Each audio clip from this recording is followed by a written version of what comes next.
Glória a Deus. A paz do Senhor para os irmãos, amém? Amém? Amém. Glória a Deus. Abra sua Bíblia,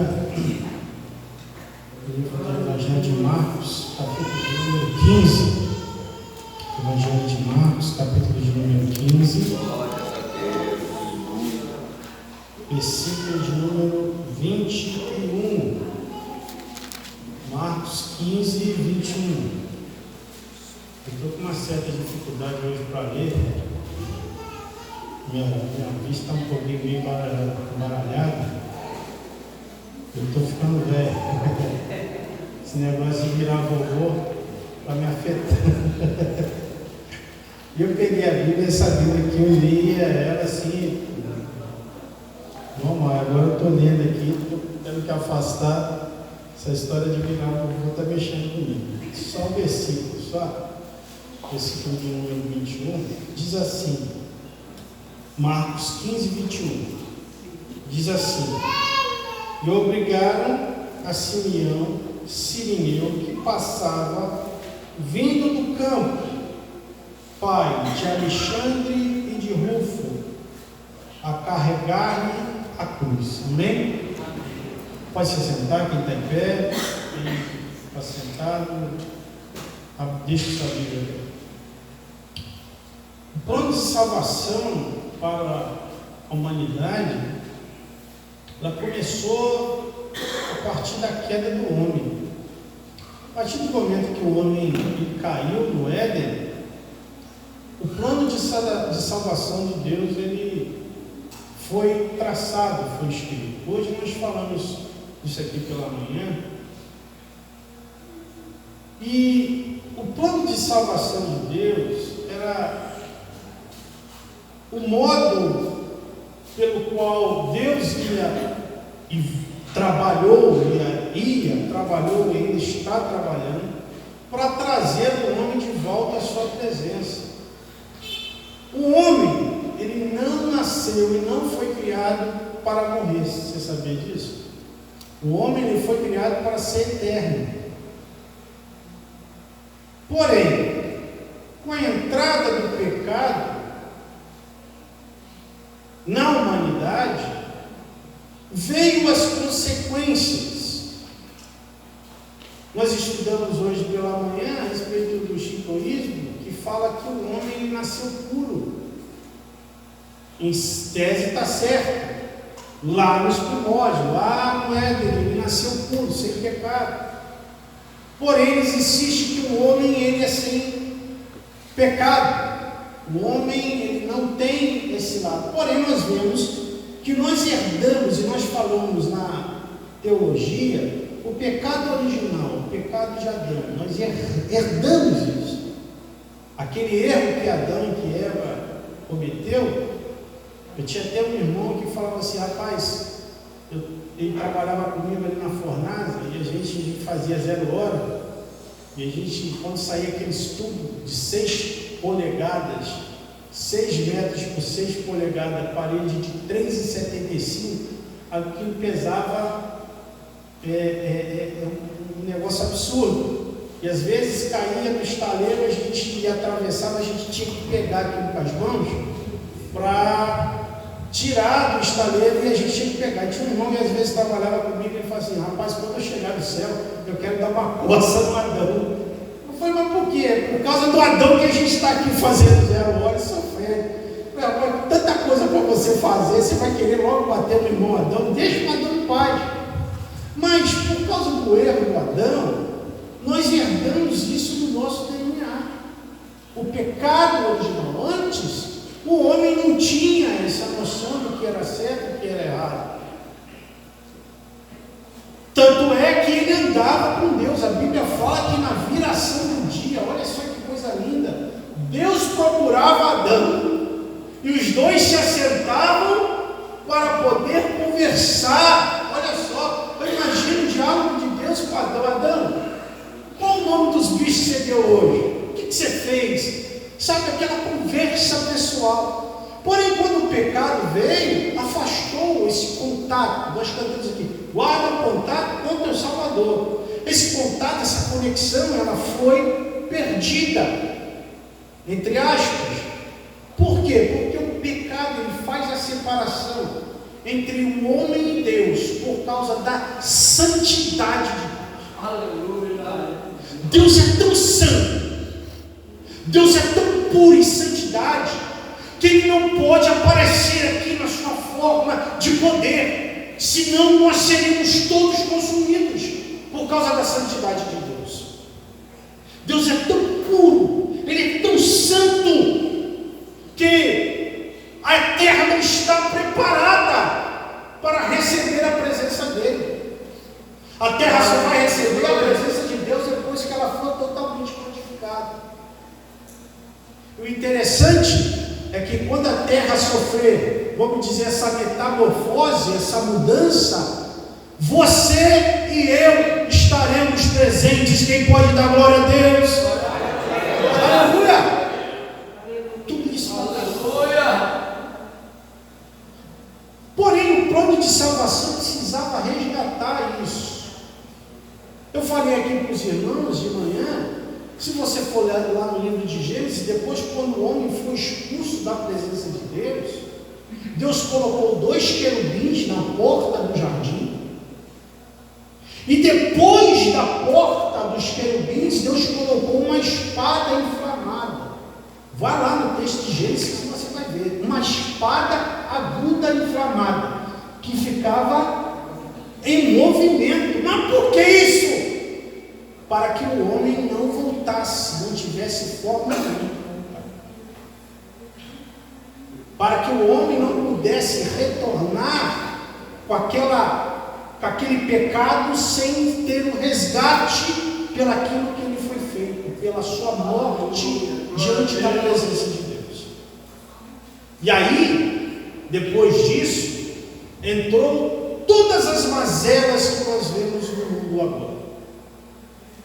Tudo que acontece no mundo, ele acontece porque o homem pecou, porque a humanidade recebeu essa herança maldita que em todos nós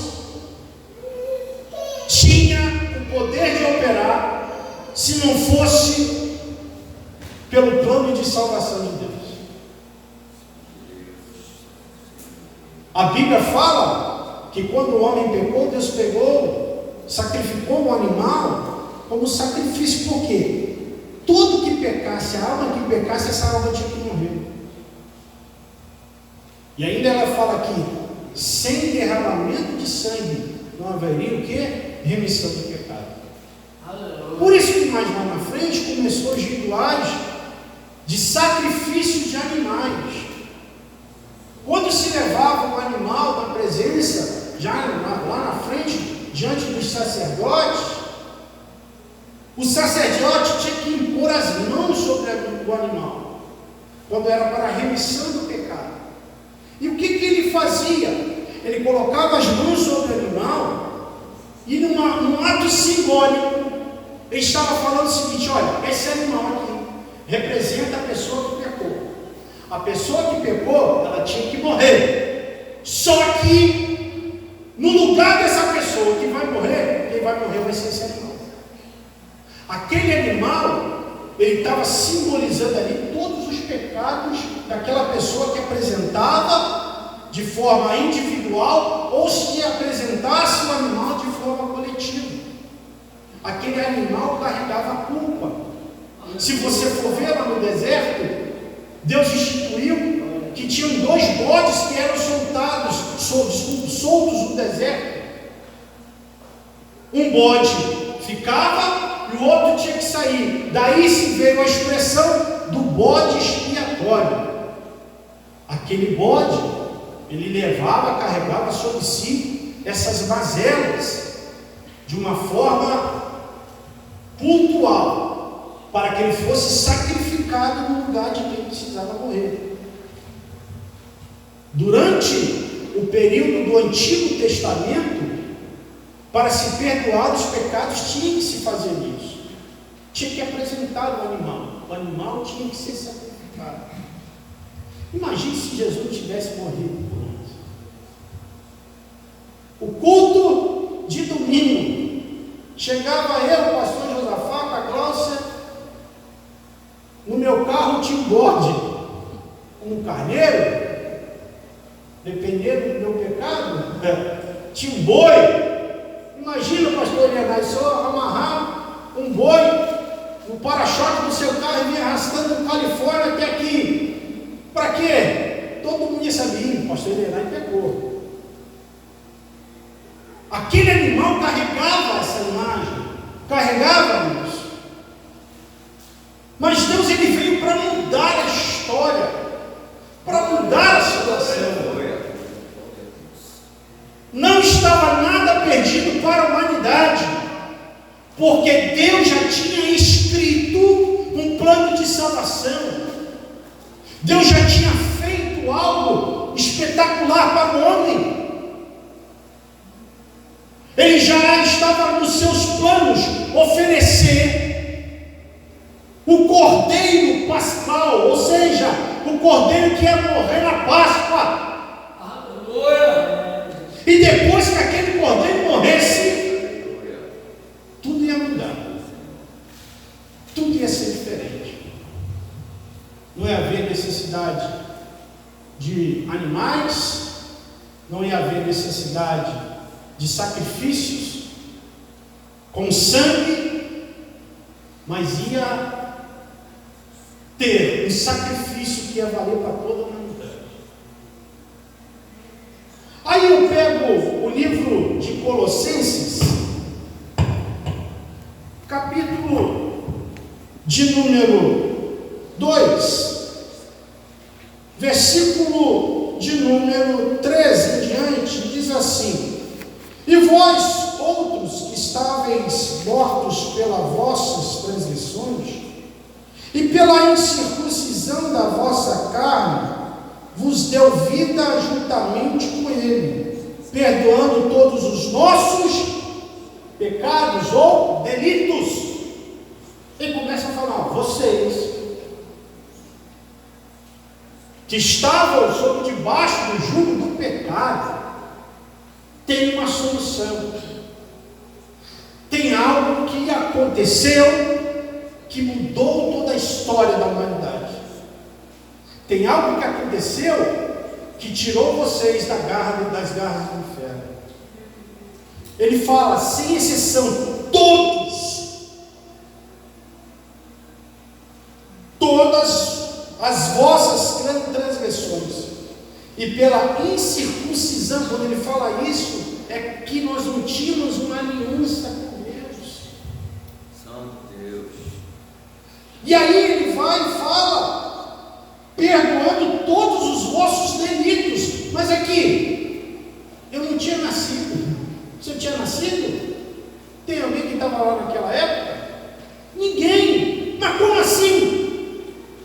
Ele já estava vendo lá no futuro que em 2023 ia ter um povo que ia estar reunido, que ia precisar escutar novamente que um sacrifício foi feito, que o sangue foi derramado, e que o jugo do pecado, o jugo do inferno não está mais sobre as nossas vidas. Aí olha só, ele fala que, tendo cancelado o escrito de dívida que era contra nós e que constava de ordenanças, o qual nos era prejudicial, removeu-o inteiramente, encravando-o na cruz. Ele continua, ele fala: olha, esse evento que aconteceu, ele veio para resgatar você e você e você da dívida que você já ia nascer no vermelho. Todos nós nascemos devendo. Todos nós nascemos com dívida por causa do pecado original. E se não fosse isso, irmão, nós estávamos perdidos.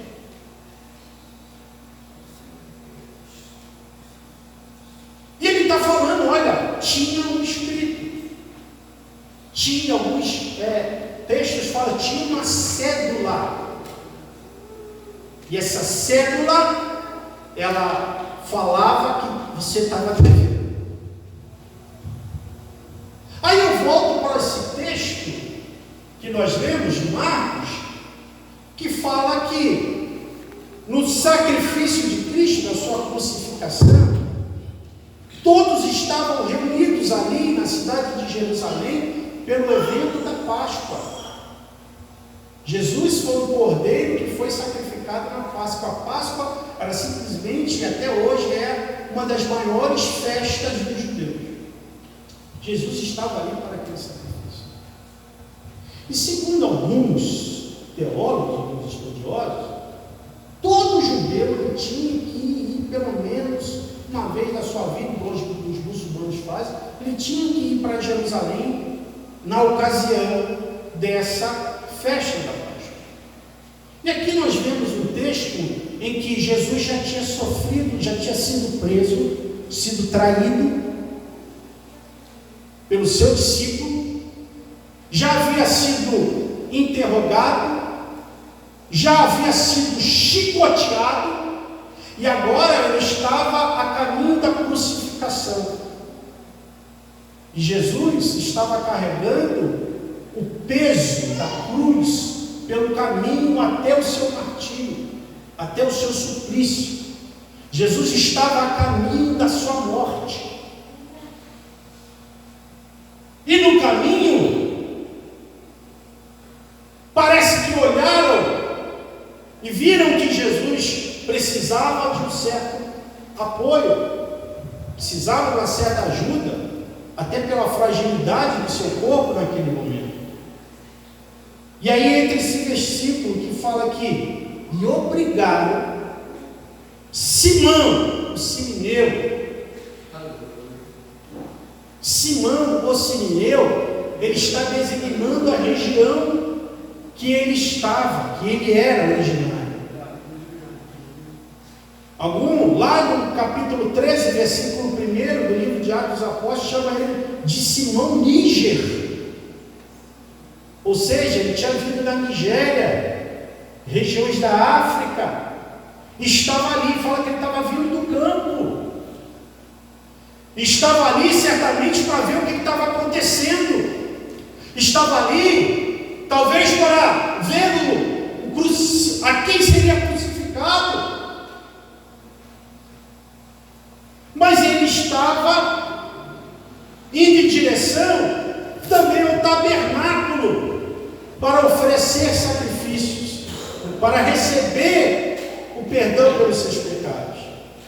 E tinha um ritual na Páscoa em que o animal era morto e colocava-se sobre uma bacia o sangue do animal.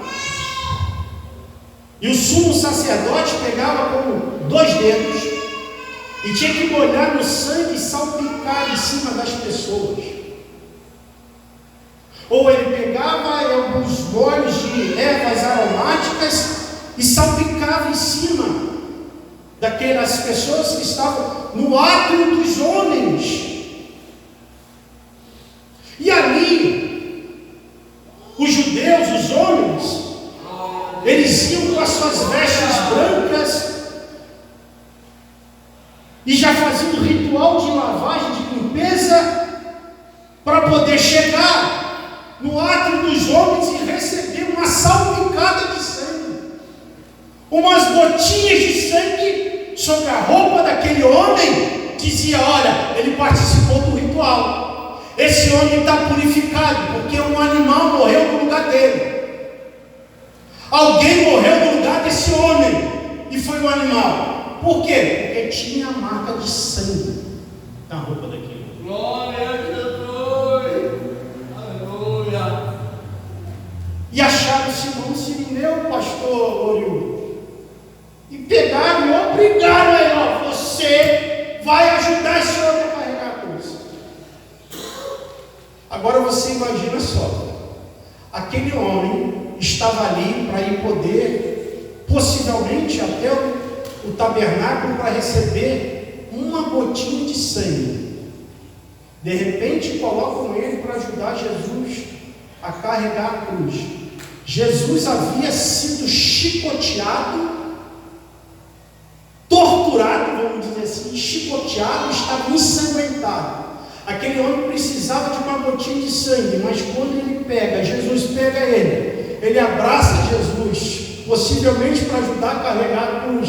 Você imagina, ele não recebeu uma gota de sangue, todo o sangue do Cordeiro começou a manchar.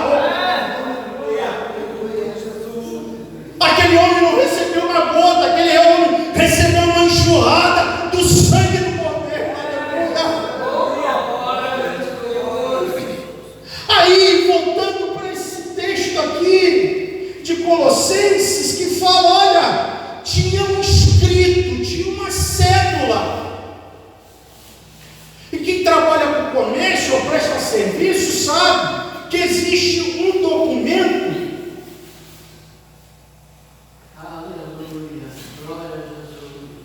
que, se a pessoa assinar, ela está declarando que ela deve a alguém. Um cheque em branco, uma promissória, que se eu assinar em nome do pastor Jorge, eu vou estar assumindo uma dívida que eu tenho com o pastor Jorge. E juridicamente, o pastor Jorge pode me cobrar, mesmo se aquela cédula não for reconhecida em cartório. Eu não é, pastor Jorge? Eu assinei a cédula, eu declarei que eu tenho uma dívida. Qualquer hora que vencer o prazo daquela cédula, o pastor Jorge pode vir, eu quero meu dinheiro de volta, pode me cobrar. Todos nós nascemos com uma cédula preenchida de dívida. Todos nós nascemos com uma cédula com o nosso nome. Está aqui escrito, olha, vocês tinham uma cédula que era contra vocês. Mas o que aconteceu? Quando ele subiu na cruz do Calvário, quando Jesus entrou para poder oferecer o sacrifício, versículo de número 14 diz assim: tendo cancelado o escrito de dívida que era contra vocês. Jesus pegou aquele escrito, deixa eu pegar o papel aqui, pastor. Jesus pegou aquela cédula que saía com o seu nome, o nome de quem está escrito, pastor Paulino Cerqueira. Opa, é minha aqui. Por que está escrito esse nome? Está escrito pastor Lourildo. De quem está esse nome? Pastor Elianai Gomes. De quem está escrito esse nome? Irmã Glaucia, diaconisa Glaucia. Peraí, pega isso tudo que está aí, me dá na minha mão. Jesus pegou aquela cédula, ele rasgou aquela cédula, ele olhou com o seu sangue e ele gravou lá na cruz do Calvário. Fala isso no texto, gravou na cruz para todo mundo que passa, para todo o inferno passar e olhar de quem esse nome. Esse nome foi resgatado pelo sangue do Cordeiro. Não tem condenação por tua vida. Não há condenação escrito de dívida para você. Você foi livre do pecado. Você foi livre das garras do inferno. Jesus te tornou livre através do sangue do Cordeiro. O plano de salvação foi escrito para trazer de novo a humanidade à presença do Eterno. Mas o homem insiste em pecar, o homem insiste no erro. Mas eu vim dizer para você aqui nessa noite: o inferno e o pecado não têm poder sobre a sua vida.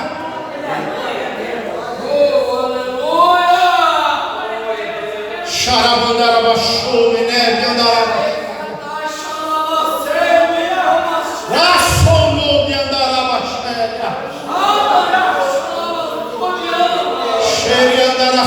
Ergue a Narabachória. Esta mensagem virá do céu. Eu que comando.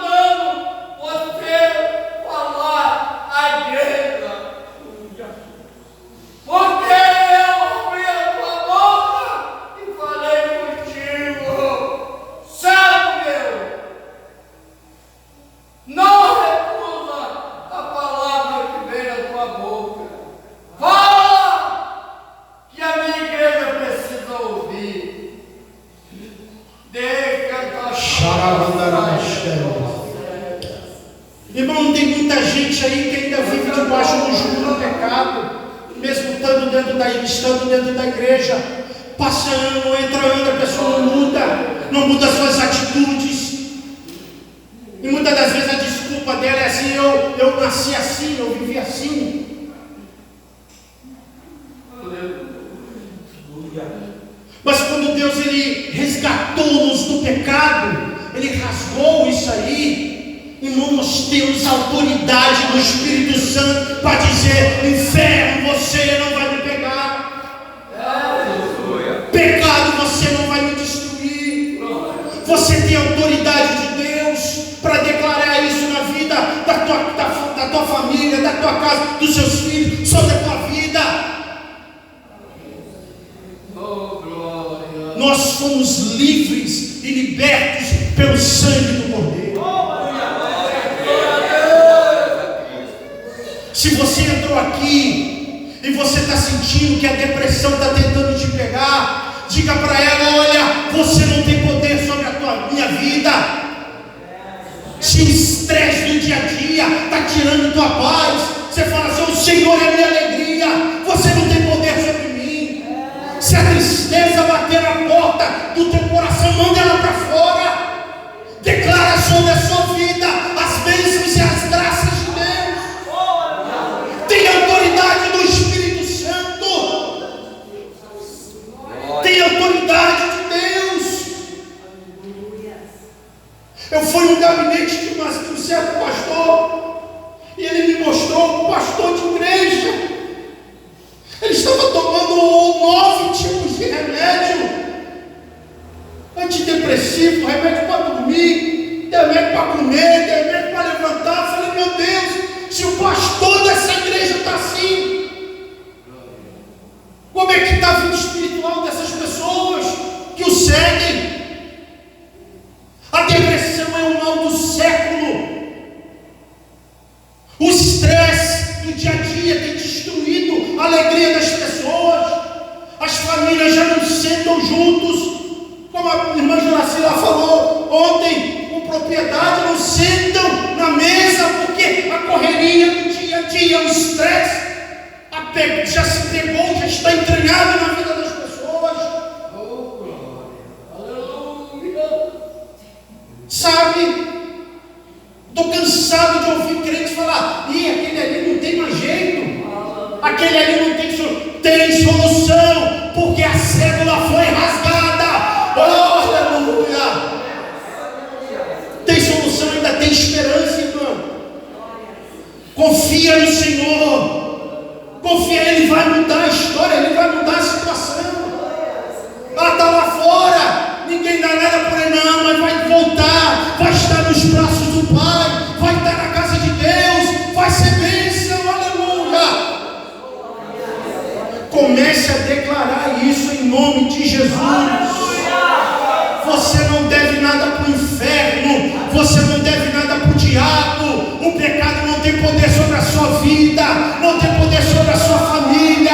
Você tem autoridade no Espírito Santo de Deus. Recebe essa palavra nessa noite. Recebe essa unção nessa noite. Recebe isso que vem de Deus para você. Há uma palavra sendo dita no céu, que está chegando aqui nessa igreja, que é o próprio Eterno que está declarando: não está tudo perdido. Eu já risquei a cédula. Abaixou. Não tem nada perdido, não, irmão. Tem solução. Tem um Deus que ainda cuida. Tem um Deus que ainda zela. Tem um Deus que ainda está presente. Tem um Deus que não te abandonou. Aleluia.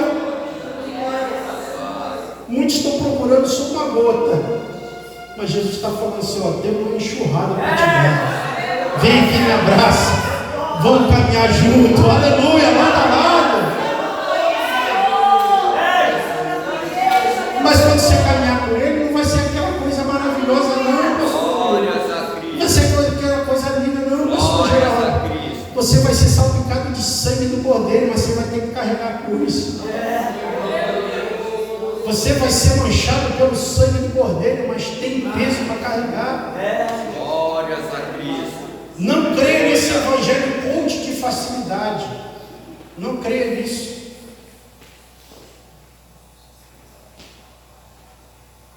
Jesus não falou que o negócio ia ser bonito, ia ser bom, ia ser fácil, não. Ele falou que os discípulos no mundo vocês vão ter aflição, o negócio vai ser feio vocês. Não vai ser fácil, não. Não é com choro, é de joelho no chão, é de cara no pó. Aleluia! É com dificuldade, é carregando a boa semente, chorando, mas você não vai parar. Você tem que continuar.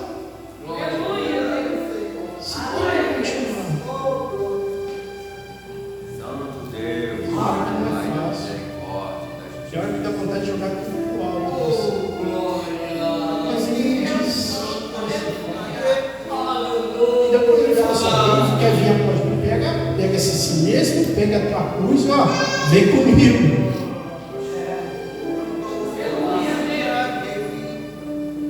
Ele não falou que ia ser feliz.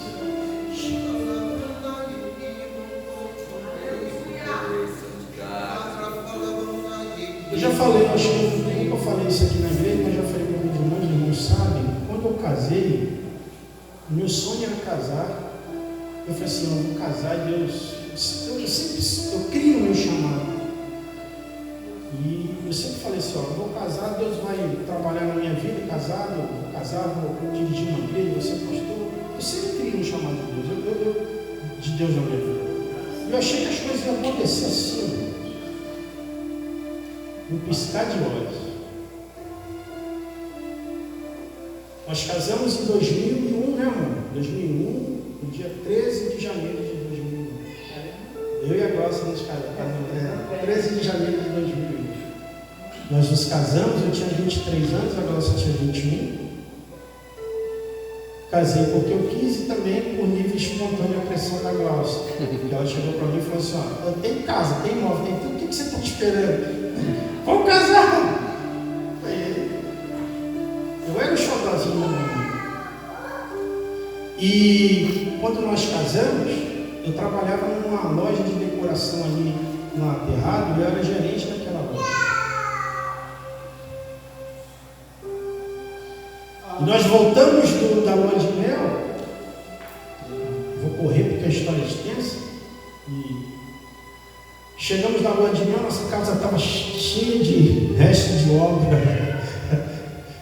Os móveis, tudo ainda para montar. Eu e a Glaucia, depois da lua de mel, tirando entulho da casa. E nós casamos, e nós casados, eu ia trabalhar, fui trabalhar e ficamos os 15 dias de casado. O 15º, 16º dia de casado que nós estávamos, a Glaucia de manhã cedo olhou para mim, virou para mim, me sacudiu e falou assim, Josafá, amor, eu falei, o que foi? Eu não estou enxergando nada. Eu falei, Glaucia, para de brincadeira. Ela falou assim, não estou enxergando nada, eu estou cega. Eu falei, para de brincadeira. Eu falei, Jesus, tem misericórdia. Eu falei, mal fiz o test drive, deu problema nos farol. Vou devolver. Vou devolver para a agência.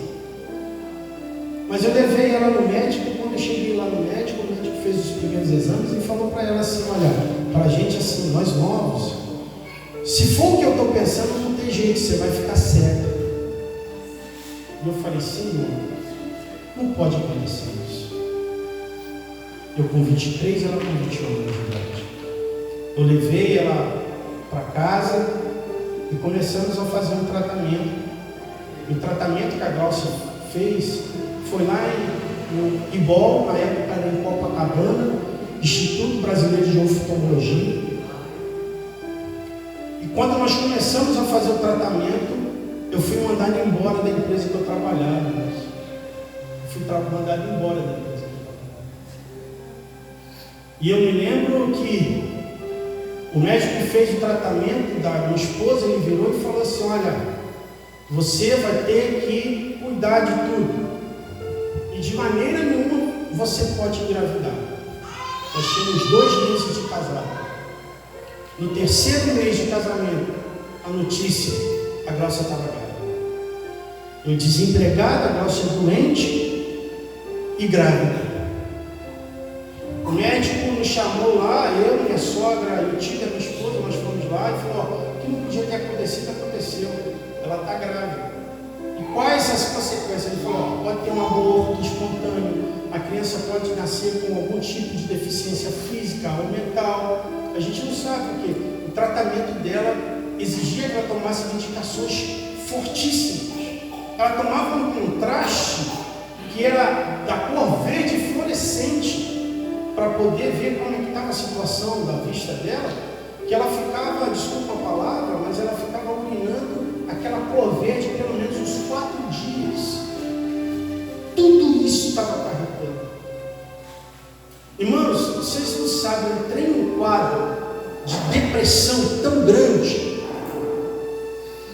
porque eu não via solução, Jeremias, para lugar nenhum. Os dias foram passando, e eu colocava currículo nas empresas e ninguém me chamava. Nada acontecia na minha vida. Teve um dia que eu fiquei sabendo que a Siderúrgica Barra Mansa, a antiga Siderúrgica Barra Mansa, estava contratando gente para o Paradão. Eu só tinha o dinheiro da ida do ônibus, da volta eu não tinha. Eu peguei o ônibus em Vila Maria, fui até lá, entreguei meu currículo. Na hora da volta, o que eu fiz? Rachar a pé de Barra Mansa até aqui. E quem conhece ali a Vila Maria, que os cantalistas, sabe que é distante.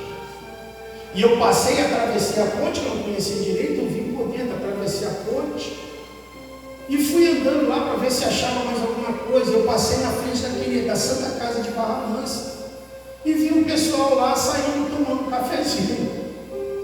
E eu perguntei para o moço, o que é isso aí? Ele falou assim, não, é a semana de doação de sangue. E se você doar sangue, você recebe um lanche para você comer. Eu fui lá na recepção, como é que faz? Faz a ficha aí. Fizeram aqui entrevista, se usa droga, se fuma, essa coisa toda. Passei na prova. Sentei lá e falei assim, arranca aí o sangue. Arrancaram aquele sangue. Irmão, eu peguei aquela fichinha e fui lá onde estava dando lanche, peguei o lanche e comecei a comer aquele lanche. Só que dentro de mim alguma coisa estava movimentando. E a moça que estava distribuindo o lanche, eu perguntei para ela assim, moça, será que eu posso levar alguma coisa? Ela falou assim, pode sim, leva, pode levar. Acho que ela percebeu alguma coisa em mim. E eu usava umas calças largas que tinha aqueles bolsos aqui do lado, e eu fui e botei banana de um lado, maçã do outro, e fui enchendo os bolsos, e fui andando, passei ali pela praça da Preguiça, ali em Barra Mansa, e vim andando, pelo ano bom. E eu pegava uma daquela fruta, eu comia, as lágrimas começavam a descer. Eu falava assim, eu vou acabar com a minha vida. Eu vou dar um jeito na minha vida, eu vou acabar com isso, eu vou acabar. Talvez você que vai estar assistindo aí, você vai estar passando por isso. Talvez você que está aqui, você já pensou isso. Talvez alguém que vai escutar, está passando por isso ou já passou por isso. E os dias foram se passando, nada acontecia, as portas estavam trancadas, as portas estavam fechadas. E a Glaucia que trabalhava para poder botar as coisas dentro de casa, trabalhava na loja da mãe dela. E no belo dia eu estava deitado, a Glaucia saiu, ela falou, você vai sair para algum lugar? Eu falei, eu vou sair, pode deixar, eu vou procurar alguma coisa. E a Glaucia saiu, foi, pegou um ônibus, com a barriga grande, pegou um ônibus e foi embora. Naquele mesmo dia, irmãos, eu fui até a despensa lá da minha casa, eu peguei aqueles venenos de matar rato, peguei Baygon, botei no vidrozinho, peguei aqueles remédios e fui caminhando. Quando eu dei por mim, já estava para lá do Cerâmico União, pastor Leonardo, já estava chegando em Barra do Piraí. Cerâmico União, Califórnia, já é Barra do Piraí. E eu passei por um lugar, naquela época não tinha casas, era um descampado. Eu entrei por ali, eu falei assim, agora eu vou dar cabo da minha vida. Agora eu vou acabar com a minha vida. A depressão chegou, a tristeza chegou. E quando eu cheguei, eu vi uma árvore, eu falei assim, eu vou encostar naquela árvore, eu vou virar esse vidro de Baygon, e eu vou tomar esse veneno e eu vou acabar com isso. Quando eu peguei, eu tirei do bolso aqueles remédios, eu tirei aquele veneno, e quando eu comecei a querer colocar na minha boca, o céu que eu olhei para cima, o céu começou a vir umas nuvens negras no céu, muito forte, e tinha uma árvore muito distante assim, não tão muito distante, desculpa de mim, e naquele mesmo momento veio um relâmpago, um trovão e um relâmpago que bateu naquela árvore, e eu acordei como se eu tivesse um pesadelo, e eu olhei o que estava na minha mão, falei, o que eu estou fazendo aqui? O que é isso nas minhas mãos? Eu joguei aquele veneno para fora, eu joguei aquilo tudo para fora, e eu falei, eu vi quando Deus estava falando comigo, eu ainda tenho obra na tua vida. Glória a Deus. Eu ainda tenho plano na tua vida. Eu acordei daquele sono, daquele pesadelo que eu estava. Eu ouvi a voz do Espírito Santo de Deus. E eu estou aqui para dizer para você que Ele disse para mim que ainda tem plano na minha vida. E Ele ainda tem plano na tua vida também. Você que está aí na internet, Ele ainda tem plano para você. Não tem nada perdido. Talvez possam dizer, não tem solução, não tem jeito. Olha, a última palavra é do Senhor, aleluia. A última palavra é de Deus. Entenda isso. Tem um Deus que entregou seu próprio filho como sacrifício, que derramou seu sangue por mim e por você, para que você possa escutar isso. A depressão não vai te matar, a angústia não vai te matar, a tristeza não vai te alcançar. Pelo contrário, a alegria do Senhor é a tua força. Deus vai te visitar nessa madrugada. Você vai falar em línguas estranhas, ainda em sonhos. Você vai ter visões espirituais. Deus vai despertar você que está aqui nessa noite. Fique de pé nessa noite, nós vamos orar. Eu já entrego o microfone nessa noite. Nós vamos fazer uma oração. Eu não sei se está ao vivo, eu não sei se você está escutando, se você estiver ao vivo aí, ou se você for escutar depois. Eu quero orar por você. Talvez você está em casa, em depressão, e você está falando, o meu ministério acabou, a minha vida acabou, o meu casamento acabou. Não acabou. Tem solução. Tem Deus que opera. Tem Deus que trabalha por aqueles que nele esperam. Aleluia. Eu não sei se você está aqui nessa noite, se você está nessa condição. Eu não sei o que tem acontecido com você, que tem tentado tirar a tua alegria. Esses dias eu estava lembrando disso que eu estava relatando para vocês. Eu e a minha esposa, a gente está passando uma situação inusitada que nós nunca imaginaríamos que nós teríamos. Mas Deus está renovando as nossas forças. Deus está renovando as nossas forças. Glória a Deus. E Deus vai renovar as suas forças também. Aleluia. Eu queria que você fechasse os seus olhos. Se você, o pastor está falando aqui, se alguém quiser vir até aqui à frente para receber a oração da fé, saia do seu lugar, venha até aqui, nós queremos orar por você. Talvez a tristeza tenha batido na sua porta, tenha tentado tirar a tua alegria, mas Deus Ele vai fortalecer a sua vida. Se tiver alguém, saia do seu lugar, nós queremos orar por você. Mas eu quero orar por todos nós que estamos aqui nessa noite. Eu quero orar por você, nós queremos orar por você e declarar a vitória de Deus na sua vida, aleluia. Que o sangue do Cordeiro está sobre você, que Deus Ele vai trabalhar através da sua vida e você vai dar um testemunho de alegria, um testemunho de salvação, um testemunho que vai impactar as muitas vidas. Feche os seus olhos.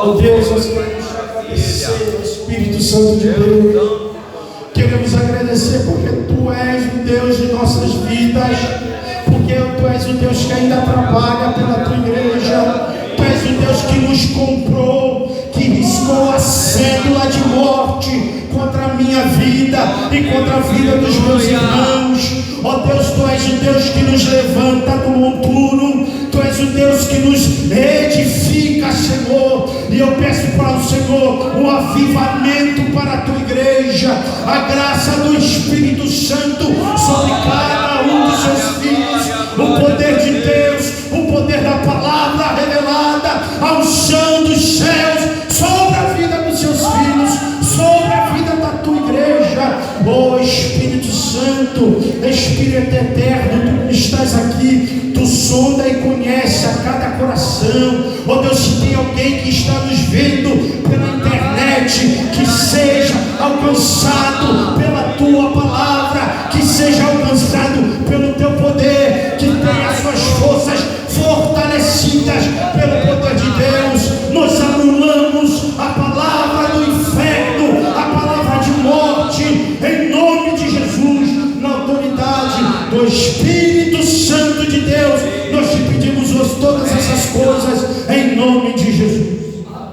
Aleluia.